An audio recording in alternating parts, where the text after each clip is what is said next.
Let's see who's missing. Just Mike? I don't see And Sherry. Sherry. Oh, and Sherry, Mike and Sherry.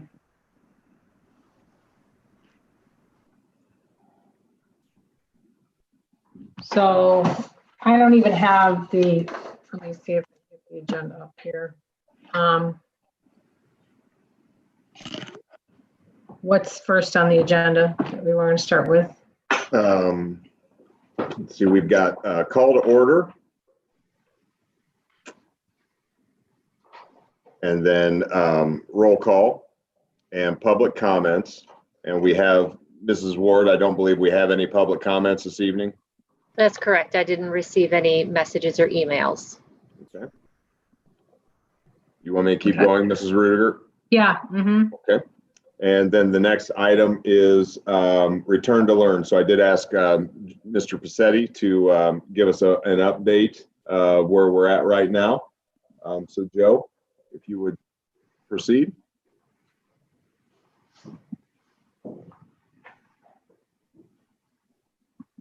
Dr. Lee, did you want me to talk about return to learn? Yes, please. Oh, sure. Sure. As of this week, we have our IEP students returning to the classroom. We've given an option for 4 days a week. These are students that before break had been coming in. We sent out a new survey to survey our students, our IEP students, about coming in starting on the 19th, starting 4 days a week. We do have, starting on the 19th at South Campus, 45 families said that their student will be coming in 4 days a week, and at Central, 26 families said their student will be coming in 4 days a week at that time.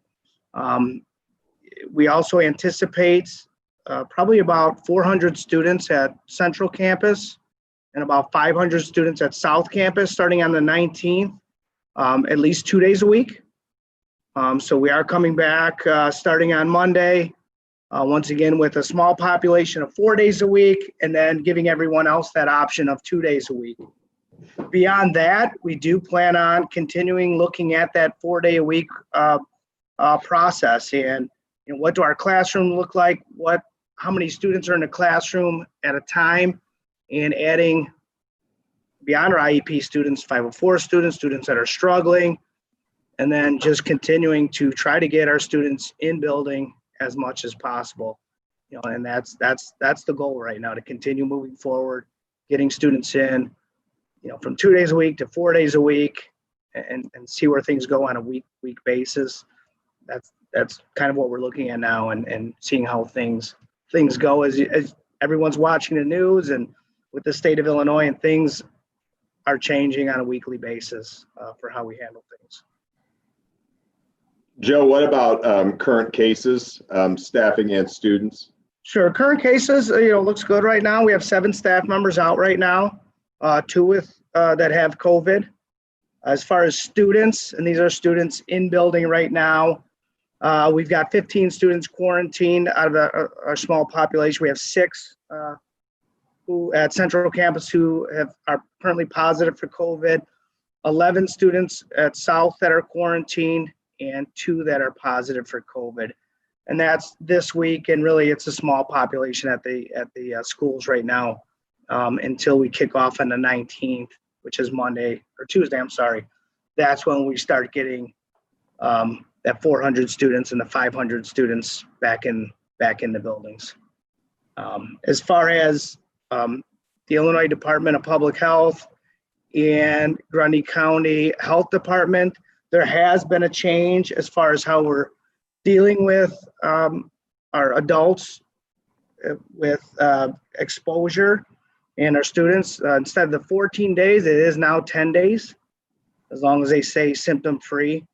So it does help a little bit to get some of our students and staff back in that four days earlier. So that's going to help us, and hopefully they continue to look at these processes, and as things get better, hopefully those days get shorter, and as vaccines get out, that they make those changes. But that is the most current change for us that impacts us and our students and our staff. 14 days is changed to 10 days. Joe, can you remind me? Before break, when we got real close on numbers with staff, when our staff got tight enough where we were going to potentially have trouble having an adult in the room, was that around 20? Was that the number? Correct. Okay. All right. I just Yeah. want to make sure I had the numbers right. Thank you. Yeah.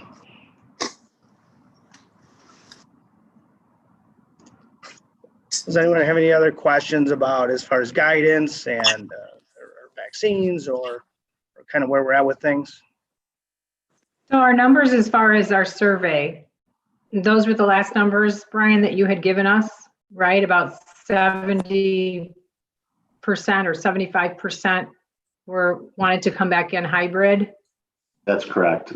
The latest numbers, and we update weekly, 75% hybrid and 25% remote. Okay. And then that one question that you had asked on that survey about coming back, feeling comfortable coming back in, because I know Joe's talking about 4 days, hopefully getting to 4 days. What was that percentage of parents that felt, and I know you broke that one up, I think, a little bit more than the other, right? Patty, let me pull that up while we're up. Brian, while you're pulling that up, how many families at your last count had not responded that were defaulting to hybrid? Yeah, we were seeing somewhere around 550 to like 580 families that are defaulting to hybrid right now because they had not responded. We would rather err on the side that they're here for space, and then once we have kids come back next week, we'll be able to have a better understanding. Ryan, I'm sorry. Patty's original question, my internet is bad, and I froze and I didn't hear any of it. Her original question. With the percentages and. Yeah, I'm looking for that right now, Wendy. Okay.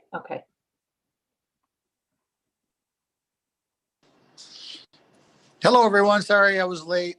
If I remember right, Brian, it was a pretty good percentage of people on it that was willing to come back. It was like 75-25. It was. I just wanted to see if it changed slightly. And that's, they want in person? Yeah, it They did want not. hybrid. Yeah, it did not change. Again, it's nearly 41% very comfortable, 22% mostly comfortable, 18% a little comfortable, 19% not at all comfortable. Yeah, that's pretty good. 80-20 almost. Yeah, that's what I apologize for not being able to click to that quicker, but I wanted to make sure that I got all four pieces of that pie. So like Mr. Passetti was saying, we'll bring kids back on the 19th. It's a 4-day week. So on a 4-day week, we do not do an asynchronous day. So Tuesday and Wednesday will be cohort 1. They'll be here on A day and B day. And then that Thursday, Friday will be A day and B day. Then we have a 5-day week with an asynchronous Wednesday. The following week, due to an institute day to end January, it will be a 4-day week again of A day, B day on that Monday, Tuesday, and then a day, B day for cohort 2 on Wednesday, Thursday. All of that will be communicated out in the weekly message again with a link to the calendar so everybody knows what to expect. We're excited about bringing kids back. We appreciate the work of Joe's group and supporting special education students. And as we continue to bring kids in for 4 days a week, we're going to continue to expand that where space allows and interest allows. So we're ready to go.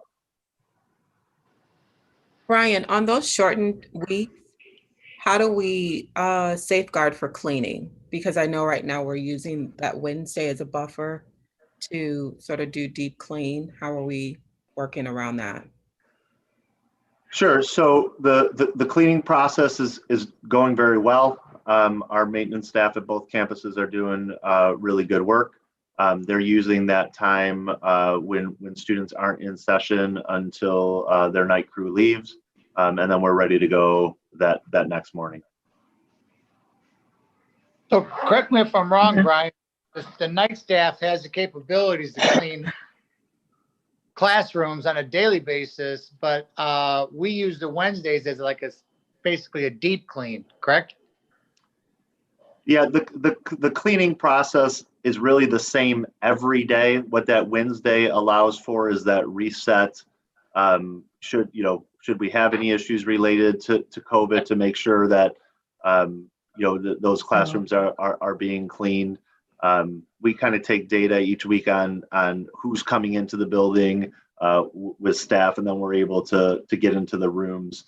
The cleaning is essentially the same Monday, Tuesday, Wednesday, Thursday, Friday. John, would you add anything to that? Or clarify anything that I may have? No, that's a good point. We have a cleaning regimen for every day. And then Wednesday, if we need to go above and beyond that and focus on any specific areas, we do that on Wednesdays.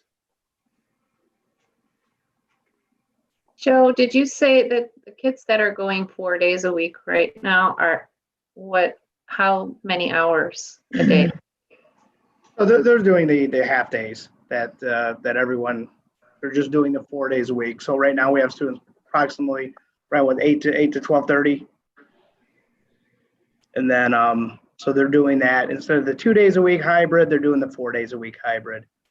And we will, like I said, our goal is to continue to get as many students back 4 days a week as possible. That's definitely the goal. 4 days a week, all day would be my, That would be wonderful. my preference, but I hope that we're pushing for that. Yeah. My question is, so when do we meet again? I mean, I know we have our board meeting coming up, but as far as February goes, so, when are we meeting in February? I believe 10th it's and February 17th. 10th, the 10th and the 17th. So we'd have committee on the 10th. Okay, because obviously you guys know how I feel, and I would like to see 4 days a week as quickly as we can. I'm with And you. my concern is, how long is it going to take us to get to that point? Yeah. Yeah, and I think a lot of it does depend on, well, there's just a lot of factors. Right now they're still treating, once again, it's just, we have to treat everyone as if they have COVID, when they have any type of symptom. I think that's really a huge hurdle for us. Even with the vaccines out now, they haven't changed anything yet. So I think a lot will depend on, obviously, the numbers and, is the Illinois Department of Public Health in Grundy County, will things change with how we have to deal and handle with every case that comes through, as far as, hey, I have congestion or I have a headache. Right now they're still making us go through that process of, we've got to treat you that you may have COVID. And that's really, a huge hurdle right now. So I understand that, and nothing against what you're saying at all. But my question is, how are all these other school districts that have been operating doing it and we can't? That's my concern. We are not finding a way to do this, and we should be. It's hurting our kids. Our kids are suffering, and I'm not blaming you at all, Joe, because I know that you're just trying to follow the guidelines and stuff. But there are many school districts in the state of Illinois that have been in session and continue to be in session. And we keep making excuses of why we can't do it. And it's very frustrating as a parent of a student or a child that goes to the school. It's frustrating. And you guys all saw the boy that committed suicide from Glenbrook or wherever that was at. I mean, these kids, it's taken a toll on them. And I'm going to keep pushing to get back as quickly as possible, as much as we can be in session. Because I just think we're killing these kids. We really are. And like I said, Joe, I'm not blaming you, or I'm not blaming Dr. Lee, or John or Brian, I'm just saying we have to find a way. This is getting ridiculous. That's how I feel. I'd like to echo that.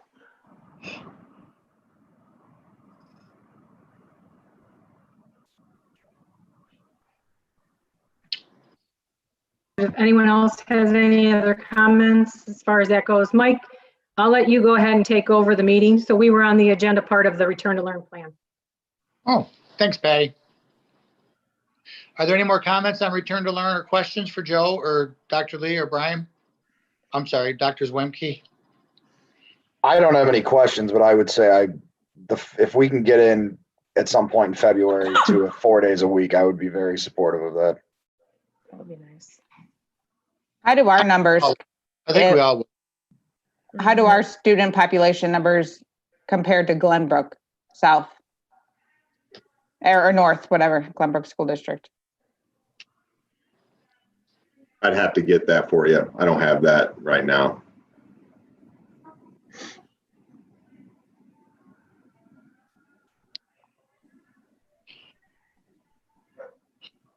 Okay. All right, then. If there's no more questions or comments, we'll move on to the school calendar. Yes, I've included a draft of the 21-22 school calendar for your review. We plan to have a first reading of that next Wednesday at our Board of Education meeting. So if anybody has any questions, comments, concerns, let me know. Another thing, just an FYI with regard to calendar is that, this is the time of year that Jostens reaches out to us and asking for graduation dates and things like that. We are just going to plan on our normal graduation date, and we'll go from there. Good. Did I read there was possible new legislation on extending the school calendar? There was in the original omnibus bill that was floated out last week. There was an extension of the school year calendar-wise, as well as with institute days. As of Saturday afternoon, that was removed. Okay. Okay. No questions on the school calendar then? We'll go to policy. We have the second reading of policies of the press, plus packet 106 policies affected by CBAs. That is up for second reading next Wednesday. If anybody has any questions, please feel free to reach out to me, and I'd be happy to get you more information and explain anything with regard to that. We're getting closer and closer as we work with our Press Plus through the Illinois Association of School Boards. After we approve this one, then we can get our administrative procedures updated through the service that you guys provided for us. So we're excited about that next step as well. Okay. Any questions on the policies? All right, we'll move on to the policy 2:260 grievance. Yes, we have had a grievance filed under policy 2260 against overarching the Board of Education with regard to the task force / special committee being implemented by our, as a result of our cultural assessment report. Our complaint manager for that was Dr. Grzetich. Dr. Grzetich is working through the policy process of taking a report, and will forward that on to me. I will write a response on behalf of the Board of Education for your review, and if it is deemed acceptable by you guys, then I will ask that you approve it next week. So I just received the report this evening prior to the meeting, a little bit after 4, so I'll review it tonight yet and begin fashioning that, and we'll share it with you in the board packet that will go out on Friday. Okay. Any questions for Dr. Lee?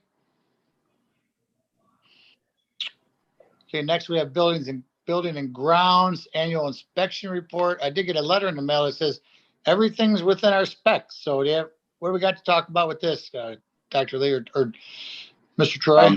When they were coming through the building here at South Campus, the fire marshal stopped and was very complimentary to Mr. Greco. And then the annual inspection report came back very positive. Mr. Troy, do you have anything to add to that? No, they do this once a year, and we're very happy to report that we got a glowing report from them that we are in full compliance. So that's wonderful. As far as building and grounds, I would like to update the board that today, the building and grounds director at Central, Jason Piper, and myself met with our performance contractor, ESG, and we went over the life safety report and capital improvement plans and walked the building for several hours to develop that plan. The game plan is to continue that work and have a plan in place for the board's review and possible approval in the March-April timeframe to allow us to set that work up for over the summer.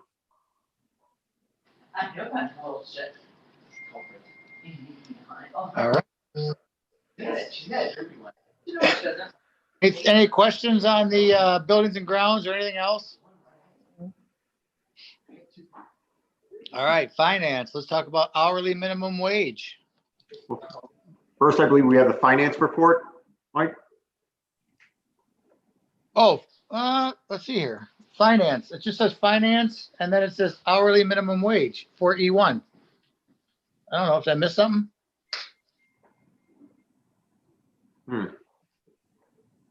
Mine has the financial report, December 2020 financial report.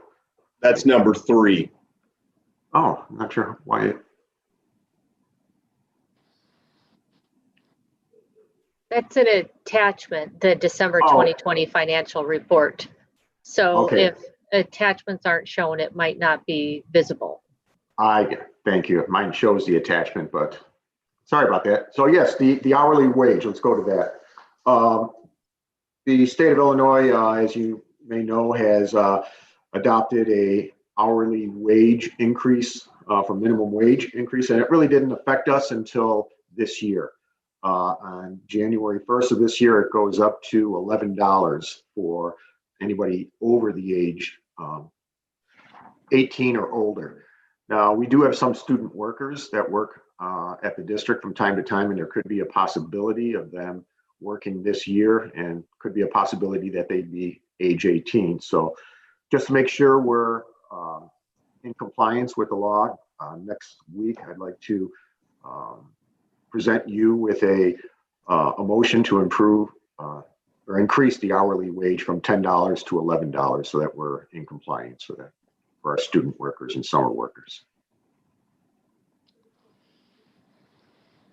Yeah, we obviously have to stay within the guidelines, so. Right. Then each year after that, it goes up $1 each year. So we'll have to keep up with that. Yeah, and by 2025, it'll be 15? That's correct.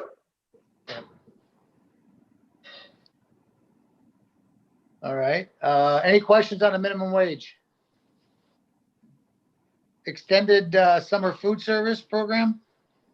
Obviously, without the kids in school, we're not having our regular food service program, but we are trying to provide food to those kids who wish to have it. The state has extended their summer food service program, which allows us to provide food to them, to the kids, as a take-home package and get reimbursed at the rate of $4.25 per meal.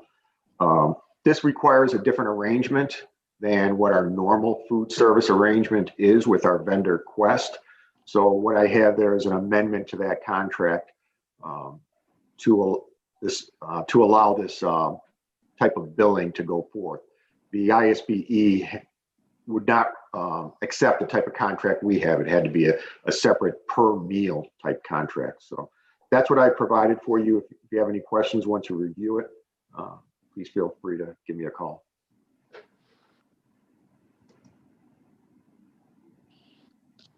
Okay. Let's see, any questions there? All right. Financial reports, which you've been waiting for, John. Payment of the bills. The financial report? Yep. Okay. Revenues for the month of December were $964,361. And expenses were $3,382,864. Revenues and expenses for the month were as anticipated and in line with budget. That resulted in a monthly surplus of deficit, of $2,418,503. Year to date, the revenues were $29,921,254, and expenses were $31,049,226, for a deficit of $1,127,972.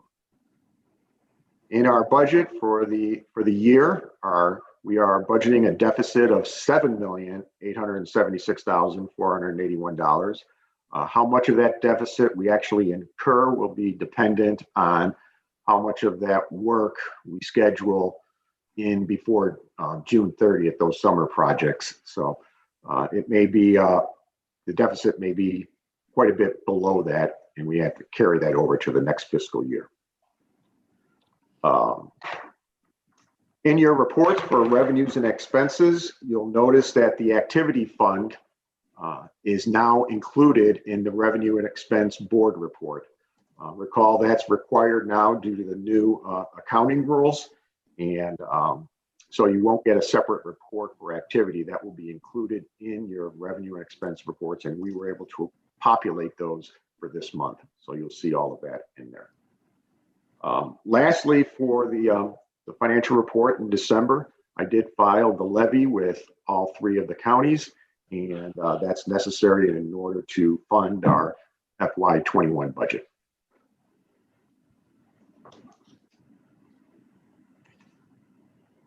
Any questions?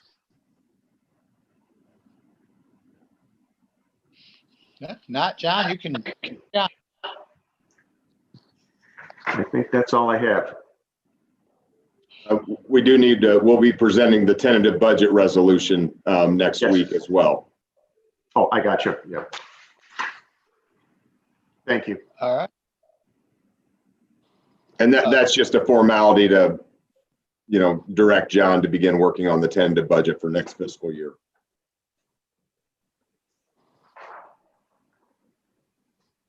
Okay. So we have here next then, we in personnel? Yes, attached will be the seniority rosters under certified and support staff for your review as well.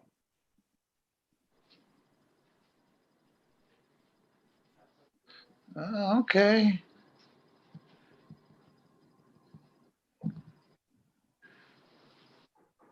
All right, you guys can look those over. If you have any questions, just we'll have to let them know. So now we need to go into executive session for personnel. Is that all we had in open? Yes. Okay, is there a motion to adjourn the open meeting and move to executive session for discussions on matters related to the appointment compensation and personal employees and property and collective bargaining and yada, yada, yada. So moved. Is there a second? Roll call vote, please, Colleen. Mrs. Arliss, Yes. Mrs. Frenchco, Yes. Mr. Heap, Yes. Ms. Barnes, Yes. Mrs. Cry, Yes. Mrs. Rudiger. I'm sorry, yeah, Yes. Mrs. Rudiger, thank you. Yes. And Mr. Brozovich, Yes. thank you. Motion please. So we'll see you guys all in close. We got a separate link for that. Okay.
Okay, there's nobody there. Is there a motion to adjourn the committee meeting? So move. Is there a second? Second. Are there any questions? Roll call vote, please, Colleen. Arliss, Yep. Rechko, Yep. Barnes.